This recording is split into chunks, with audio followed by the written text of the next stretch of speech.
Hello, my name is Sandra. I am vocational skill tutor and assessor for student dental nurses. And this is me. I am a qualified dental nurse with 5 years of experience and a qualified vocational skill tutor and assessor for student dental nurses. So today we are looking at how to select the correct dental needle length depending on the tooth. Um, and before I start, I would like to give credit to the people I took these pictures from because they are not mine.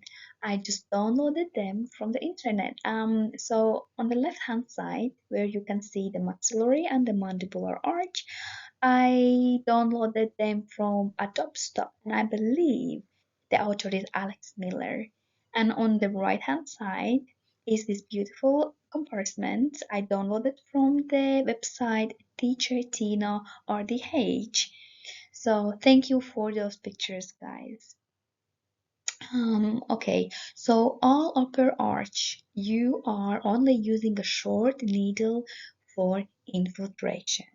So regardless if it's RCT, XLA, or any other restorative treatment, short needle, maxillary arch, which is the upper arch. And the reason for this is that injections to the tissue and parts of the upper jaw near the tooth socket and adjacent alveolar bone usually require shorter needles to avoid injection too deep. So regarding the lower arch, the dentist will use a long needle for the molars, which is 6, 7, and 8. However, when they do ID block, pretty much gets numb to the midline, which is still a lower left one or a lower right one, depending on the site. So mandibular blocks require the use of a long needle to obtain an adequate depth of penetration. I hope that makes sense. So now that they have done ID block, they might feel like they want to do an infiltration. So here are two options. If the dentist feels really confident in themselves, they can do the infiltration with a long needle. However, the correct way is to use a short needle for infiltration.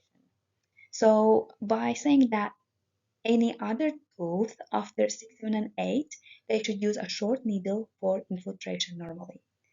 For the mandibular arch, anesthesia is infiltrated buccal and lingual. And infiltration techniques for the maxillary arch is buccal, palatal, intrapapillary infiltration, and maxillary blocks. Oof, that's a lot to tell in a one sentence. Okay, so now there could be different reasons why they can't infiltrate buccally or palatal.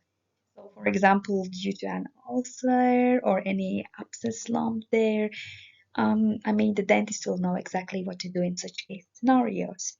Um, but coming back to the picture on your right side, you can see lady comparing two needle sizes, 32 millimeters and 20 millimeters. So in my practice, we use 27 gauge long needle for inferior alveolar nerve block, which is in short for IANB.